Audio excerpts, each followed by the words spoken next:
Well, my Call of Duty nieces and nephews, I must say that these past couple of days really been crazy. It's really been like very interesting what's been going on with Call of Duty. It seems like a lot of us, really like the COD community, we really been on this roller coaster with Call of Duty and they whole team, all together, right? It's like we having this up and down and 360s and 180s have just been going on with everything that's been going on within the community and the updates and things like that. What's been broken, what needs to be fixed, and what they give us and take away. It just been all over the place.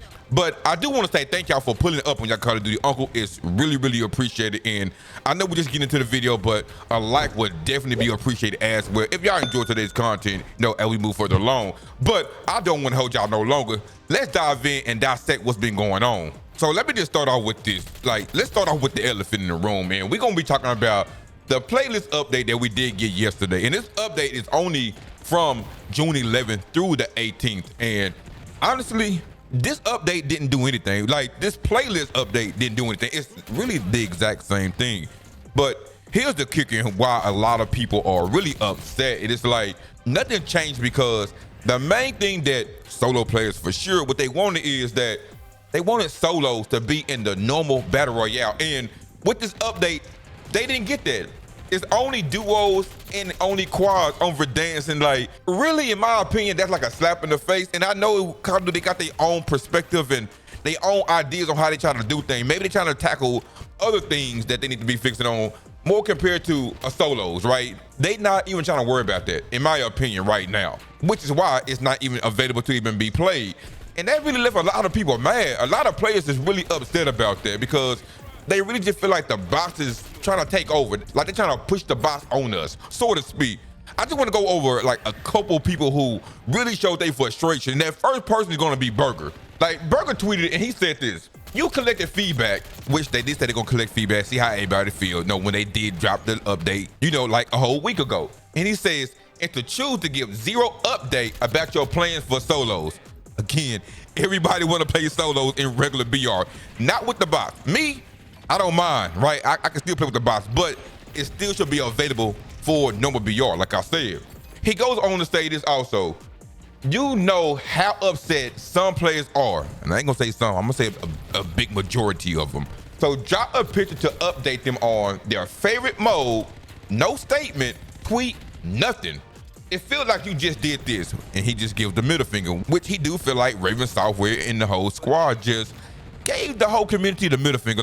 They already should have done their research. They already should have done they monitoring and collected their feedback they needed from the community, because since day one when it happened, everybody was pissed off. They were really upset. The solo players, they did not like it at all. And here we are the following week, and they gonna get the same feedback from the players, the same frustration and the hatred and things like that. And this is what we're dealing with. But also, another tweet was from Spiros, and this is what Spiros had to say, and this gonna be in all caps. When somebody puts something in all caps, they really are pissed off, and they really are mad. And they really are mad, and this is what he says. He says, "We want solos. I don't know why this is so hard to understand. Casuals has 20 real people in a lobby. I'm sure you can have casual solos and regular BR at the same time. Get it together." And he's right. He's not wrong. Why can you not just have it in both? You can still do your testing, in my opinion, and y'all can correct me if I'm wrong, but you can still do your testing not only just in solos casuals, but you can also do that testing in solos BR and still get your data, still collect the data that you need to know that, hey, what is the COD community? What are they really enjoying the most? So them doing that is like Burger said, man, giving a middle finger. That's what it feel like. They giving a middle finger to the COD community, especially the solo players. So that's kind of like a slap in the face. And hopefully, they'll make that change come next week, because they're not gonna make no change right now at all. It's like the end of the goddamn week, almost the weekend. They're not gonna make no changes in that regard. But you know what? That's an L right there, in my opinion, though. And I love Call of Duty for sure, but that is like an L right there, in my opinion. That's my take on it. So another thing that got updated yesterday on June 11th was supposed to be updating things like that. It goes on to say, this from the Call of Duty update, and it's really talking about the SR and things like that since season 4 launch. It says, "We are deploying a fix to address accounts that received a steeper rank setback than attended in rank play. Battle Royale at the beginning of season 4. it says affected players will have their missing SR awarded on top of any SR earned since the start of this season. These players will also be granted 3 matches of the motion protection as they would under typical changes to division tiers. So, just depending on what tier you are and how much you lost, they're just gonna give it back like that. That's how they're trying to make up for it.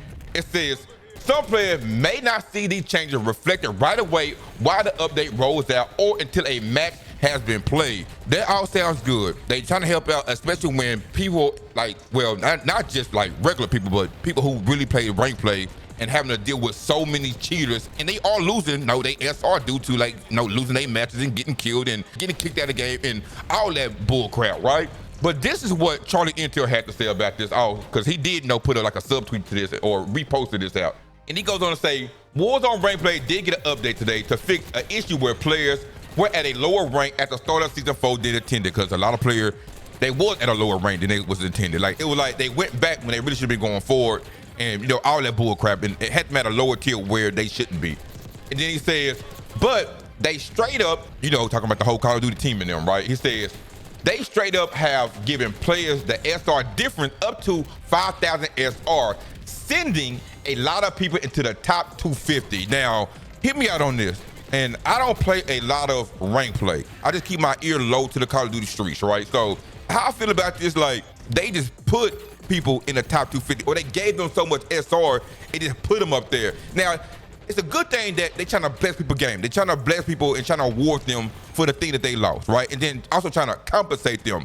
But why they can also be bad is that, and I could be totally wrong for this, y'all, but what can make this bad is those who really, really trying to grind, who putting that time in for them just to get jumped, and the people who was affected just jumped them because of the SR, meaning they didn't have to too much earn their way up into the top 250 while they still trying to bust their rear end to get to the top 250.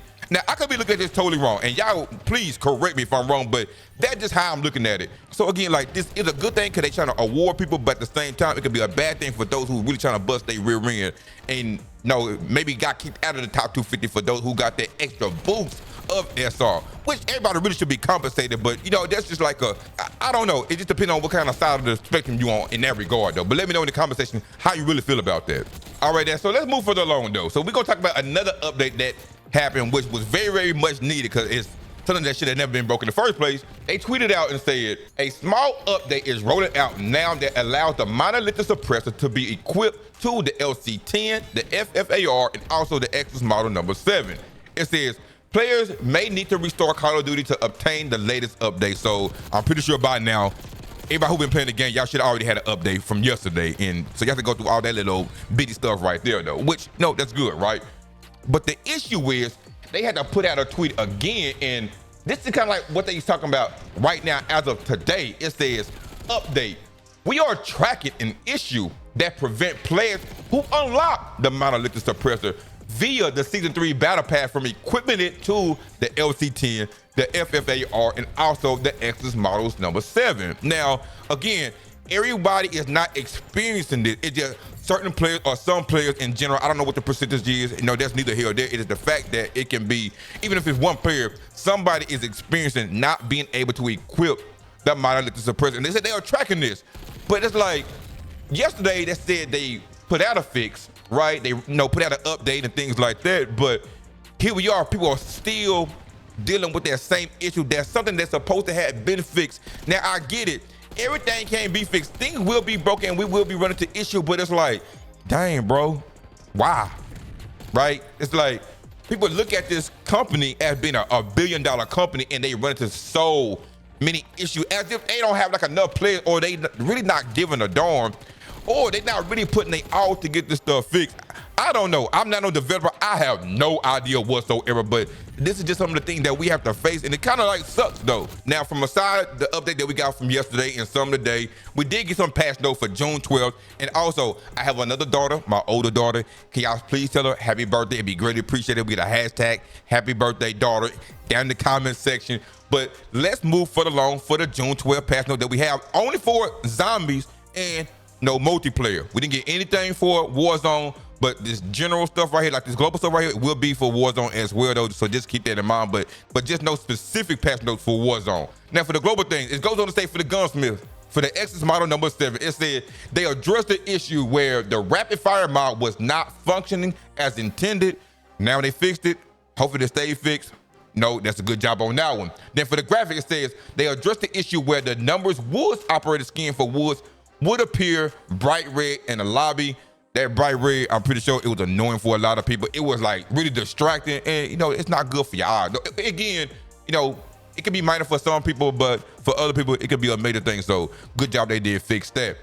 Now, and we move along for the zombie stuff. For the map for Liberty Falls, it said they addressed an exploit with the shock charge. Now, I don't know what the exploit was really at this point of making this video. I can't really remember. So I'm pretty sure somebody or like my zombie lover will let me know what the issue was with that shock charge, for Liberty Falls. But let's move along for the modes, and it talks about grief. It goes on to say this because they did give a lengthy little paragraph, you know what I'm saying? Or paragraphs, plural. Let me say it like that. It goes on to say, today, we deploy a new round of grief tuning changes focused on reducing match length and increasing the intensity of each game. The biggest of these changes boosts the threat of the zombies. So even our base zombies feel dangerous early on and only get deadlier as the round goes up. They say, when the pace of the game increases, so should the danger of making a mistake, which I feel that do make sense though, right? The more levels you go up, you gotta get tougher, right? It can't be that easy. Then they say, with these new damage values, we're targeting 4 hits to go down for players who's been keeping up with their perks and also their armor buys. It says, we also implemented changes to limit players' ability to extend a match beyond its intended ceiling. Well, god dang it, okay then. Today's update limits the Gobblegum availability by extending the machine cooldown to 5 minutes. With more tweaks to the Gobblegum, user potentially plan for the future based on player data.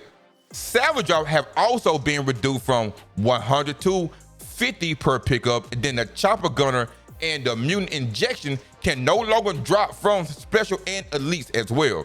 And it says, and crafting self-revive is now limited to 1 per player. I guess that's a good job on them. I guess they're trying to crack down on a few things.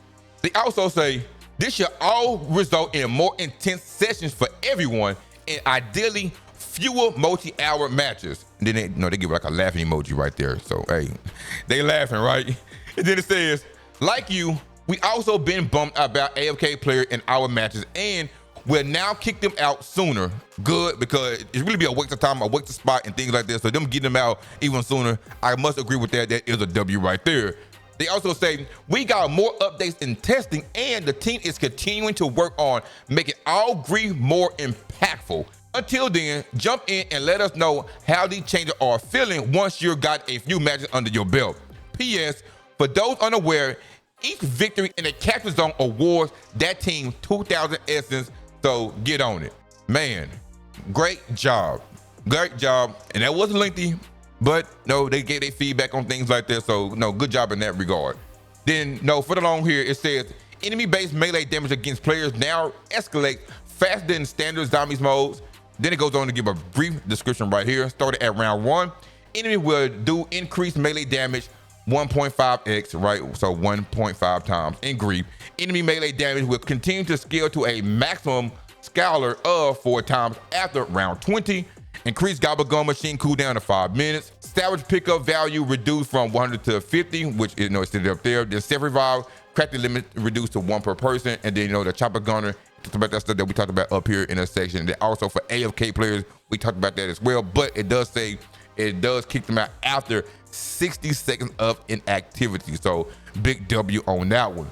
And then for the gunsmith, for the AS valve, it's to address the issue that prevented player from viewing barrel attachment for the AS valve. Then also for the UI, it's to address the issue where the player's equipment and field upgrade HUD elements could appear grayed out when another player activated mutant injection. So that UI getting fixed, that is good for all my zombie lovers. Then for stability, again, all they gonna say is they address various stability issues without giving much detail on that one. But man, bro, let me tell y'all, my family, that was a lot for real. Y'all just let me know like how y'all really feel about the updates that we got, the patch notes, and How do y'all feeling? All right, let me know right now by a like button and by a comment. Like, are y'all able to use y'all mild suppressor on the LC10, the FFAR, or even the X's model number 7, or y'all not? But I'm really like curious to know like who's affected by this and who isn't affected by this.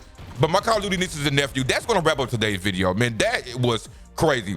Not having solos for another week is crazy. I'm talking about normal solos. Solo for normal battle royale.